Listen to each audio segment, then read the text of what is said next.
आप देख रहे हैं अपना हिमाचल और मैं हूं आपके साथ जागृति खंतवाल। हिमाचल प्रदेश में हो रहे विधानसभा के उपचुनाव को लेकर मुख्यमंत्री सुखविंदर सिंह सुक्खू पूरी तरह से सक्रिय नजर आ रहे हैं। आज मुख्यमंत्री का धर्मशाला दौरे पर है और जहां उन्होंने कई मुद्दों पर बातचीत के दौरान कहा कि बीजेपी को उनके टिकट आवंटन से चिंतित होने की कोई जरूरत नहीं है। साथ ही उन्होंने भारतीय जनता पार्टी पर तंज कसते हुए कहा कि बीजेपी ने तो बिकाऊ उम्मीदवारों को टिकट दिए हैं, तो वही उन्होंने अनुराग ठाकुर के 40 पर कांग्रेस और 400 पार बीजेपी की लड़ाई संबंधी बयान पर भी पलटवार किया। बीजेपी हमारी टिकटों से क्यों चिंतित है? आज 20 तारीख है और 21 तारीख है। आज 21 तारीख है और 40 दिन अभी चुनावों के हैं। हमारे जो टिकट है उसकी प्रक्रिया चली हुई है और निश्चित तौर पर जल्दी ही टिकटों की घोषणा कर दी जाएगी। मैं शिमला संसदीय क्षेत्र के अपने जो ब्लॉक कांग्रेस कमेटी और हमारे जिला परिषद के सदस्यों की बैठक करवाई, उससे पहले मंडी पार्लियामेंट की बैठक करवाई। आज धर्मशाला क्षेत्र में कार्यकर्ताओं से मिलकर चुनाव प्रचार को धार देने के लिए हम यहाँ आए हैं। निश्चित तौर पर जो भी कैंडिडेट होंगे, जब भी घोषणा होगी आपको बता दी जाए। जनता पार्टी के राष्ट्रीय स्तर के नेता हैं, 400 सीटों पर उनके प्रत्याशी पूरे खड़े भी हुए हैं। ये एक नारा है, मतलब 400 का मतलब है कि वो 543 सीटों में 400 में उनके पूरे प्रत्याशी खड़े हुए हैं। वो एक नारा है, वो नारे के सहारे अपने कार्यकर्ताओं का मनोबल बहुमत प्राप्त करने के लिए कर रहे हैं। तो वही गगरेट में भारतीय जनता पार्टी का त्रिदेव सम्मेलन संपन्न हुआ और उस दौरान अनुराग ठाकुर मौजूद रहे। लोकसभा चुनाव को लेकर पार्टियों का आरोप प्रत्यारोप का सिलसिला एक तरफ लगातार जारी है और इसी दौरान अनुराग ठाकुर ने कांग्रेस सरकार पर जमकर जुबानी हमला बोला। अनुराग ठाकुर ने एक दफा फिर 400 सीट पार के दावे को दोहराते हुए कहा कि कांग्रेस 40 सीट पार और बीजेपी 400 सीट पार की चुनावी लड़ाई लड़ रही है। पहले चरण की वोटिंग के बाद कांग्रेस जब ईवीएम पर आरोप लगा रही है, चुनाव में हार होती देख अब ईवीएम और निर्वाचन आयोग पर ठीकरा फोड़ने का काम किया जा रहा है। गगरेट विधानसभा क्षेत्र में त्रिदेव सम्मेलन का आयोजित किया, जिसमें सैकड़ों की संख्या में भारतीय जनता पार्टी के कार्यकर्ता मौजूद हैं। वहीं इस सम्मेलन में केंद्रीय मंत्री अनुराग सिंह ठाकुर ने मुख्य वक्ता के रूप में शिरकत की और जहां भारतीय जनता पार्टी के 400 पार वाले नारे को यहां पर अनुराग सिंह ठाकुर ने इस मंच से प्रबल किया, वही उन्होंने इंडिया गठबंधन को भी उन्होंने कहा कि इंडिया गठबंधन जिसके नेता कुछ जेल में है, कुछ बेल में, इस पार्टी पर, इस गठबंधन पर जो है वो विश्वास नहीं किया जा सकता। उन्होंने कहा कि 2014 से लेकर अब तक कांग्रेस यही कहती आ रही है कि हम सरकार बनाएंगे, हम सरकार बनाएंगे, लेकिन 400 के बजाय वो 40 पर आकर लाभ मिला है। तो उन्होंने वहीं उपचुनाव के तहत, क्योंकि गगरेट विधानसभा क्षेत्र में उपचुनाव भी हो रहा है, तो चैतन्य शर्मा जो कि भारतीय जनता पार्टी के प्रत्याशी हैं, उनके पक्ष में वोट भी मांगे। कैमरा पर्सन ज्योति सियाल के साथ जनता टीवी के लिए ऊना से पंकज जोतना की रिपोर्ट। स्पष्ट कर दूं, कांग्रेस 40 पार करने की लड़ाई लड़ रही और भारतीय जनता पार्टी जनता के आशीर्वाद से पहले 282, फिर 303, अब 404 की ओर जा रही है। गठबंधन है, कोई जेल में है तो कोई बेल पर है और पहले चरण के मतदान के बाद इनको पता चल गया कि इस बार ये फिर हारने वाले हैं।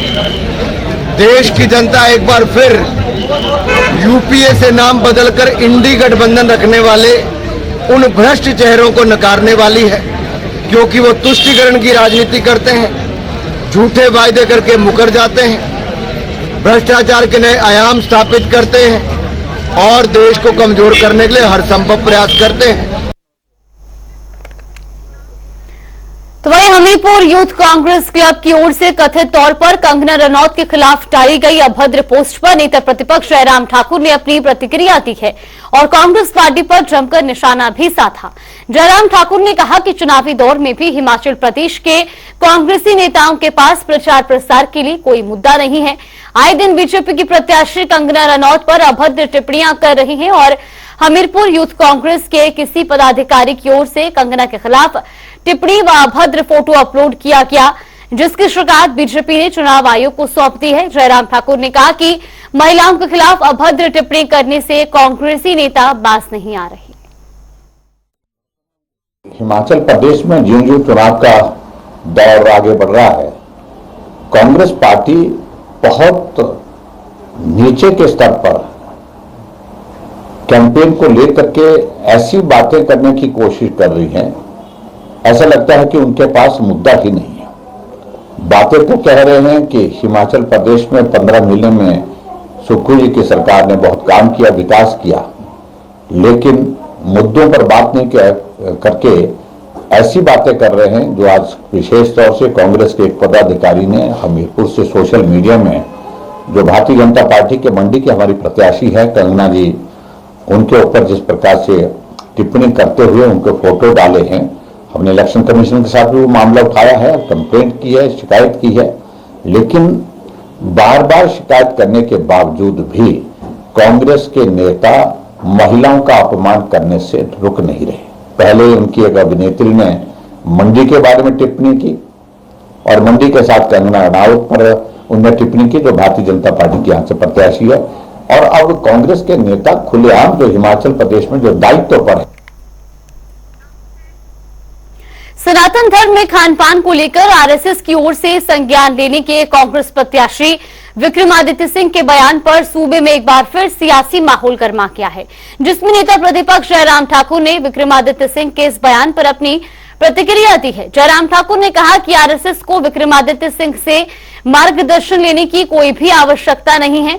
आरएसएस पर इस तरह की टिप्पणी विक्रमादित्य सिंह को नहीं करनी चाहिए। तो वहीं जयराम ठाकुर ने प्रदेश में आई आपदा के बाद रेस्टोरेशन कार्य को लेकर भी विक्रमादित्य सिंह को जमकर घेरा और साथ ही इस मौके पर जयराम ठाकुर ने मंडी में ठप पड़े विकास कार्य को लेकर भी सांसद प्रतिभा सिंह और कांग्रेस प्रत्याशी विक्रमादित्य सिंह पर जमकर जुबानी हमला बोला। देखिए, विक्रमादित्य जी चुनाव के प्रत्याशी हैं कांग्रेस पार्टी के। स्वाभाविक रूप से वो तलाश रहे हैं कि कुछ ऐसे मुद्दों पर वो बात करें जहां उनको लगता है कि उनके लिए सहयोग और समर्थन की संभावनाएं हैं, और मैं समझता हूं कि वो बहुत बड़ी गलती कर रहे हैं। राष्ट्रीय स्वयंसेवक संघ को उनके मार्गदर्शन की आवश्यकता नहीं है। मैं सिर्फ इतना ही कहूंगा, एक ऐसा संगठन जो देश नहीं दुनिया में जिसका एक अलग पहचान है, वो अपना निर्णय करने में सक्षम है, और ऐसी टिप्पणियां मुझे लगता है कि राष्ट्रीय स्वयंसेवक संघ पर उनको नहीं करनी चाहिए। मेरा इतना ही कहना है। हमीरपुर से बीजेपी प्रत्याशी अनुराग ठाकुर ने कांग्रेस सरकार पर जमकर निशाना साधा है और साथ ही उन्होंने आगामी चुनाव में बीजेपी की रिकॉर्ड तोड़ जीत का दावा किया। तो वहीं उन्होंने कांग्रेस नेता सचिन पायलट के बीजेपी के साउथ से साफ और नॉर्थ से हाफ के बयान पर चुटकी लेते हुए अनुराग ठाकुर ने कहा कि राजस्थान की जनता ने चुनाव में ही कांग्रेस को साफ कर दिया था। उन्होंने कहा कि कांग्रेस जब सत्ता में आती है तो लोगों के साथ किया वादा भी भूल जाती है। में कांग्रेस की सफाई सबने देखी है कैसे हुई है, और ये हाथ ऐसा साफ किया है क्योंकि कांग्रेस सत्ता में आकर जनता के साथ किए गए वादों को भूल गई थी। कांग्रेस तो चुनाव जीतने के लिए कितने भी स्तर तक गिर सकती है।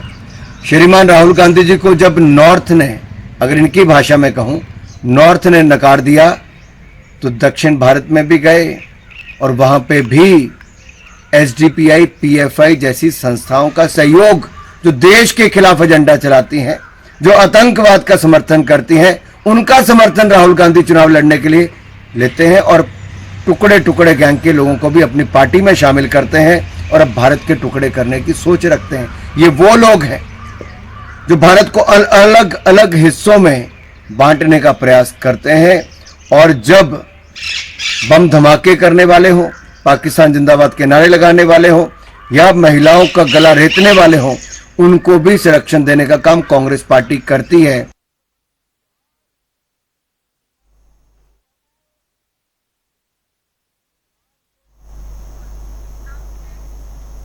मंडी से बीजेपी प्रत्याशी कंगना रनौत की एक आपत्तिजनक फोटो सोशल मीडिया पर वायरल हो रही है और साथ ही इस फोटो के साथ कैप्शन में लो कर लो बात मंडी में गर्मी लिखा गया है। एक तरफ जहां प्रदेश युवा कांग्रेस ने इस पोस्ट को लेकर बीजेपी के आरोपों को सिरे से खारिज कर दिया, तो वहीं दूसरी ओर बीजेपी का कहना है कि ये पोस्ट हमीरपुर के युवा कांग्रेस ने किया है और आपत्तिजनक इस फोटो पर कमेंट भी बीजेपी ने कड़ा एतराज जताया है। जहां एक तरफ इसको लेकर बीजेपी मीडिया प्रभारी कर्ण नंदा ने चुनाव आयोग को भी शिकायत दर्ज करवाई है। भारतीय जनता पार्टी ने आज chief electoral officer Himachal Pradesh को एक कंप्लेंट की है, जिसके अंदर हमीरपुर यूथ कांग्रेस के एक पेज से मंडी के प्रत्याशी कंगना रनौत को लेकर एक आपत्तिजनक पोस्ट डाली है और उसके अंदर कंगना रनौत की छवि को खराब करने का प्रयास किया गया है। इस कंप्लेंट में हमने उस फेसबुक पोस्ट का लिंक और साथ में एक फोटोग्राफ भी अटैच की है। यह चुनाव व्यक्तिगत जा रहा है और ये चुनाव जो है ये पर्सनल हो रहा है। देखिए, उस पेज से या उस ग्रुप से हमीरपुर युवा कांग्रेस का या हिमाचल प्रदेश युवा कांग्रेस का कोई लेना देना नहीं है। हमारा हमीरपुर युवा कांग्रेस का एक अलग से अधिकृत ग्रुप है जिसमें हम अपनी पोस्ट डालते हैं और अगर इस तरीके की कोई टिप्पणी की गई है तो हम उसकी निंदा करते हैं, लेकिन उस ग्रुप से हमारा कोई लेना देना नहीं है। देखिए, जो ये प्रत्याशी हैं जिनके बारे में हमीरपुर में कांग्रेस के प्रदेश प्रवक्ता प्रेम कौशल ने प्रेस कॉन्फ्रेंस का आयोजन किया और इस दौरान उन्होंने कहा कि जो लोग मुख्यमंत्री के खिलाफ पत्र लिख रहे हैं वो लोग अगर इतने ईमानदार और जनता के हितैषी हैं तो जन समस्याओं को लेकर वो प्रधानमंत्री को भी पत्र लिखें और अगर बीजेपी में कहीं लोकतंत्र है तो वो इस पत्र का जवाब देगी। जिन्होंने कांग्रेस पार्टी की पीठ में छुरा घोंपा है वो लोग आज गारंटियों की बात कर रहे हैं। मैं ये कहना चाहता हूं कि कांग्रेस के टिकट पर जिन लोगों ने चुनाव लड़ा, चुनाव जीता और भारतीय जनता पार्टी की नीतियों का लगातार जब प्रदेश में जयराम की सरकार थी विरोध किया, चाहे वो नौकरियों में धांधली करने की बात थी, पुलिस भर्तियों में धांधली की बात थी, जितने भी कर्मचारी विरोधी फैसले थे उन फैसलों के खिलाफ डट कर ये तमाम नेता जो थे भारतीय जनता पार्टी के ऊपर आक्रमण करते रहे।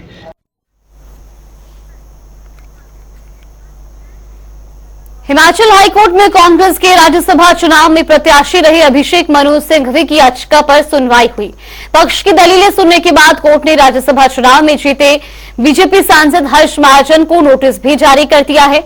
एडवोकेट नीरज गुप्ता ने बताया कि अब इस मामले में अगली सुनवाई 23 मई को होगी। आपको बता दें कि मामला लॉटरी सिस्टम से जुड़ा है। सिंघवी ने मुकाबला बराबरी पर छूटने के बावजूद पर्ची से विजेता घोषित करने के नियम को गलत बताया है। कोर्ट ने हमारी प्रिलिमिनरी सबमिशन सुन के सेटिस्फैक्शन रिकॉर्ड करते हुए नोटिस इशू कर दिया है रिस्पोंडेंट को।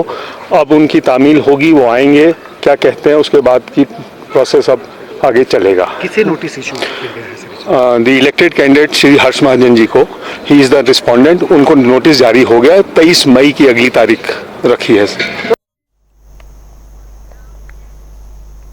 लोकसभा चुनाव को लेकर बीजेपी और कांग्रेस ने कमर कस ली है। ऐसे में जनता टीवी की टीम ने ग्राउंड जीरो पर जाकर फर्स्ट टाइम वोटर जैसे तमाम युवाओं के मन को टटोला और जाना कि आखिर देश का युवा कैसा प्रधानमंत्री चुनना चाहता है। आप भी देखिए क्या कुछ कहना है आज के युवा का। वैसे काम तो अच्छा रहा है, पर मेरे लिए जो हमारी सरकार है वो मतलब कि पॉल्यूशन होता है, पॉल्यूशन पे कभी ध्यान देता है। जैसे डेवलप कंट्री है वो पॉल्यूशन पे ऐसी सब्सिडीज निकालती है और करप्शन पे हमारी सरकार काम पे नहीं करती है। तो जैसे दिल्ली को देख लिए कितना पॉल्यूशन है वहां पे, कभी इसके ऊपर काम नहीं करेगी। पिछले 9 साल में कुछ काम अच्छे हुए हैं, जैसे जम्मू कश्मीर में धारा 370 हटी जिससे अच्छा काम भी हुआ है, लेकिन कुछ काम ऐसे हुए कि जैसे बेरोजगारी के लिए सरकार ने कुछ खास नहीं किया। जैसे इन्होंने कहा भी था, इनका नारा भी था कि हर साल में 2 करोड़ ये रोजगार देंगे, वो भी नहीं करा। आप किसानों का मुद्दा देख सकते हैं, फॉरेन पॉलिसी अच्छी हुई है, उसके लिए मैं उनका समर्थन करता हूँ। महिलाएं इतनी सुरक्षा तो ठीक ही है, पर जैसे मेन बात तो टेम्परामेंट की है और एनवायरमेंट की है।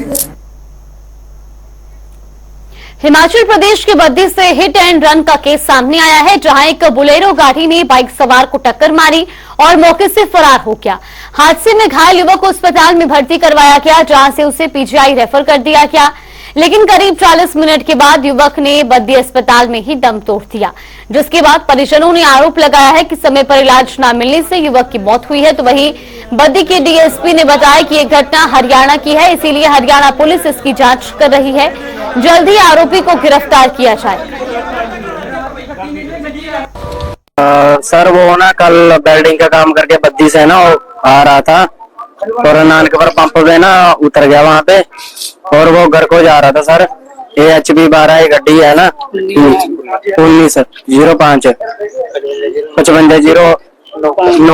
5509 सर, इसने उसको टक्कर मारी और वो इसको घड़ीसते हुए वहां तक ले गई।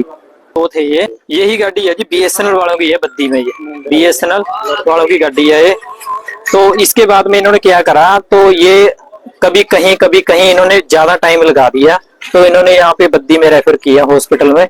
तो बद्दी जाके तो जहाँ पे इस मैडम ने बोला कि हमने ना वहाँ पे PJ में रेफर करना पड़ेगा ना, तो इसने क्या करा, ये बंदे दोनों, ये ड्राइवर जो इसके साथ वाला एकदम से वहां से फरार हो गई। उसके बाद में 1 घंटा ये ठीक था, अगर ये PJ में रेफर हो जाता तो इसकी जान बच जाती। सर हम कार्रवाई ये चाहते हैं कि इसके ऊपर 302 का पर्चा होना चाहिए दर्ज। चलिए अपना हिमाचल में फिलहाल के लिए बस इतना ही। यहाँ पे रुकते हैं छोटे से ब्रेक के लिए।